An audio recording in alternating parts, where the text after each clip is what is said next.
Chapter 55 Lucky People.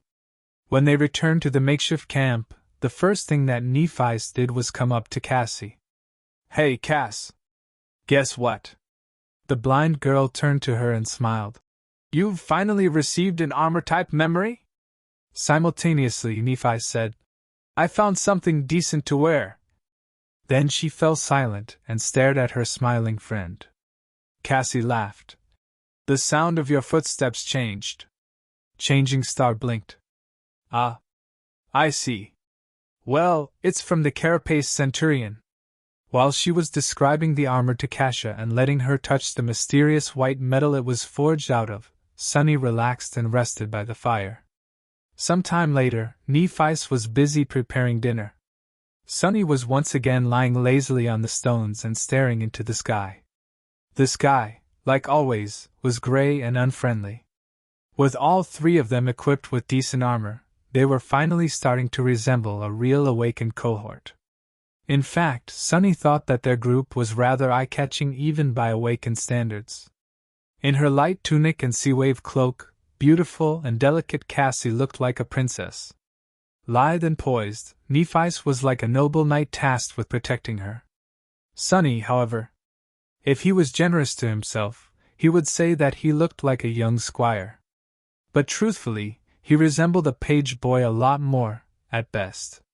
If a random stranger were to see the three of them, that stranger would most likely assume that Sunny was either a lowly servant or a feeble ruffian that had been captured by the noble lady's guard.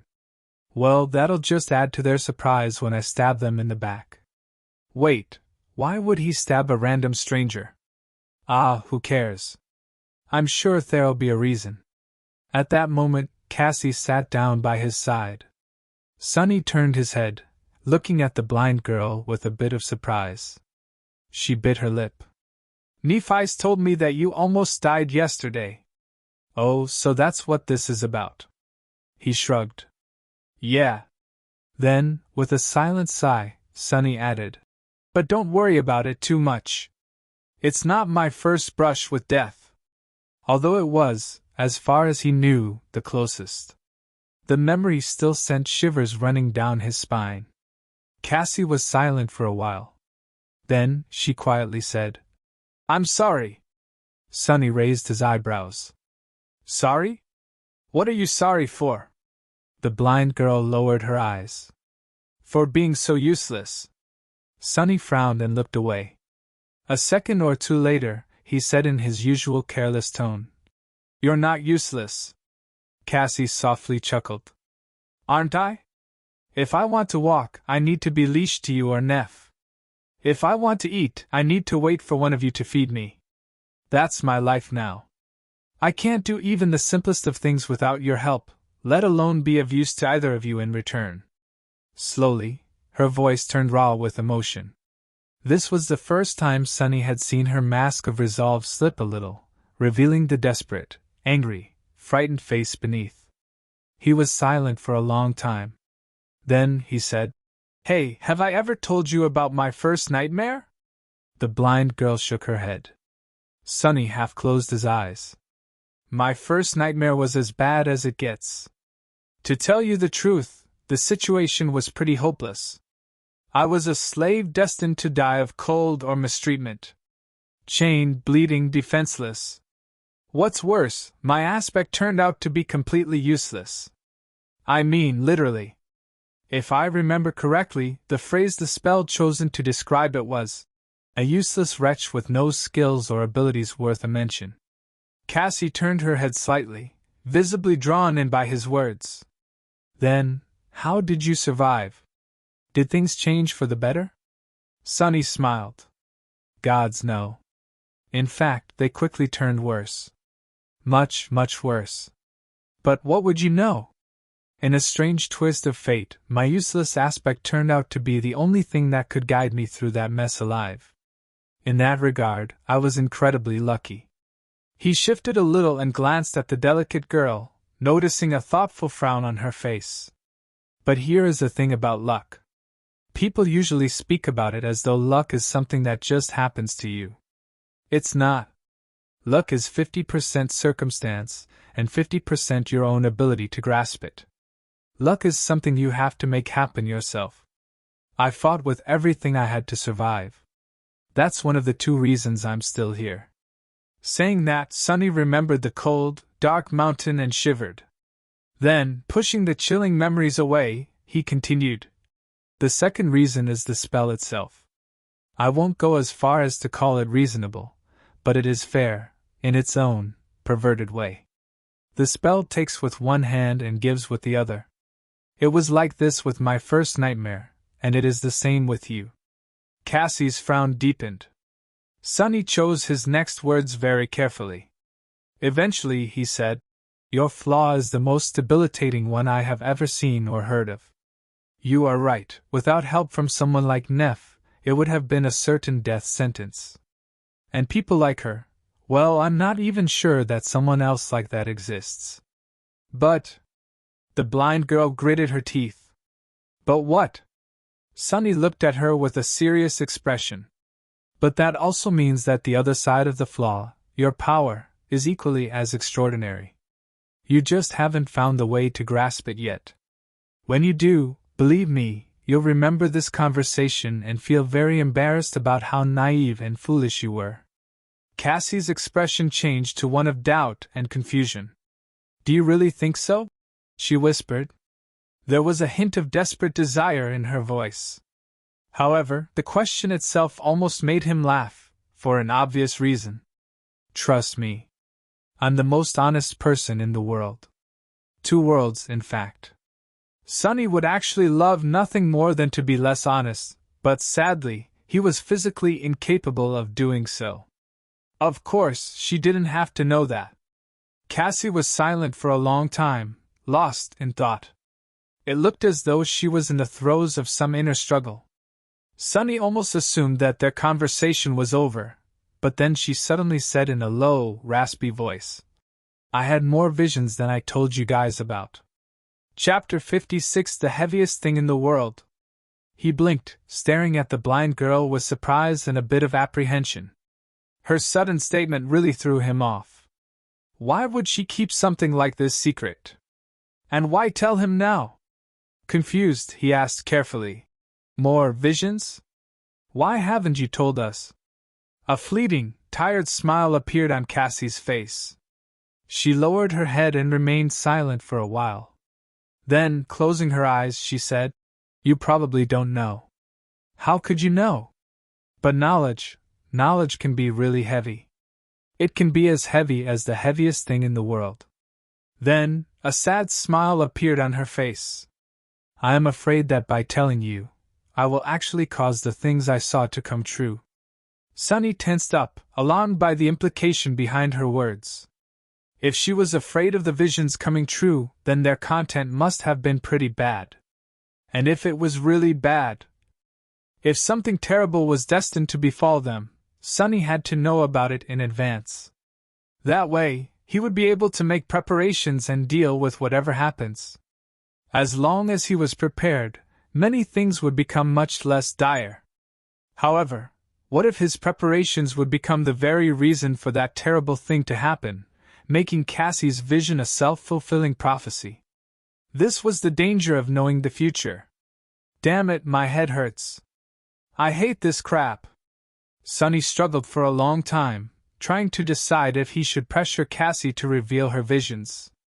Either outcome was going to leave him uneasy, so he was really not sure what to do. In the end, unable to make a decision, Sunny simply remained silent. Cassie also didn't say anything. After some time had passed, she finally spoke. Can you just promise me one thing? It seemed as though this was her attempt to find a compromise between revealing everything and doing nothing. Sunny frowned. That depends on what it is. The blind girl hesitated before speaking. Can you promise that you'll take care of Neff? No matter what. He delayed answering for as long as the growing pain allowed him. When it became almost unbearable, Sunny reluctantly said, I can't. I can barely take care of myself. He also didn't trust Nephi enough to make a promise like that. He had nothing against Changing Star and even liked her quite a bit, but they didn't really know each other. Their alliance was one of necessity, not choice. Who knew what would happen once their need for each other was no longer there? No matter what was too steep of a requirement. Of course, he could have misled Cassie by answering yes. After all, the question was whether or not he could make a promise, not whether or not he would follow through with it. But at that moment, Sunny was strangely reluctant to deceive the blind girl. Maybe that whole honesty thing was slowly growing on him. Cassie sighed and turned away. Suddenly, it felt like something imperceptible about her changed. I see. Yeah. That's fair. With that, she summoned her staff and walked away, leaving Sunny in a somber and uneasy mood, just like he had expected. No matter how much he tried to relax after that, his thoughts kept wandering.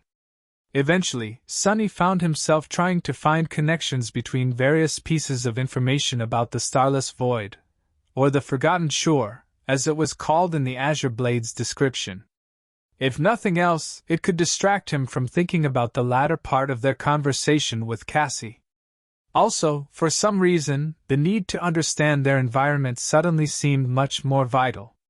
His sword, the Starlight Legion armor, the carapace monsters and the giant headless statue seemed to be connected in some way, but he couldn't quite understand how. Was the statue a monument to one of the 7 founders of the Starlight Legion? The line of runes describing the armor said that their names and faces were lost to time. The statue's missing head would certainly fit that description. The Scavenger's echo suggested that the carapace monsters were cursed soldiers of the Fallen Legion. Was that Fallen Legion the Starlight Legion? The fact that he had received the Starlight armor after slaying a carapace centurion was almost a certain confirmation of that theory. If so, why were they cursed? Starless Void, Starlight Legion, what did all of it mean? The 7 heroes were described as being born in the all-consuming darkness. Their oath was to return light to the cursed land.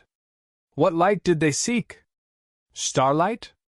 And what was the nature of the all-consuming darkness? Was it the manifestation of the curse that befell their land?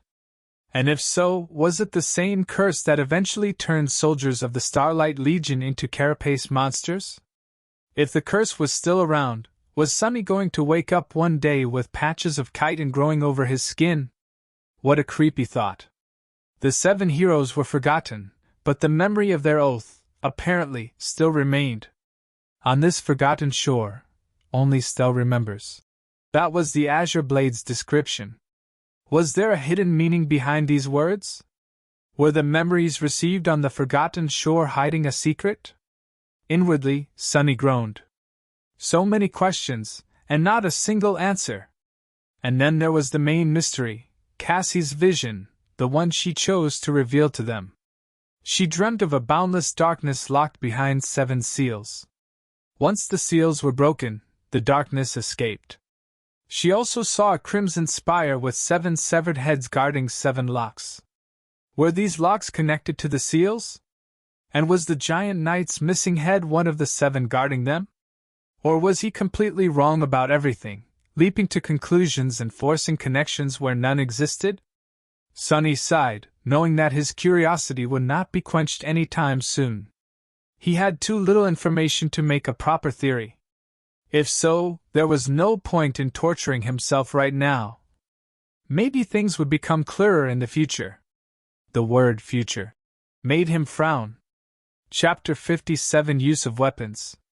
In the evening, Sunny continued to practice with the sword under Neff's watchful eye.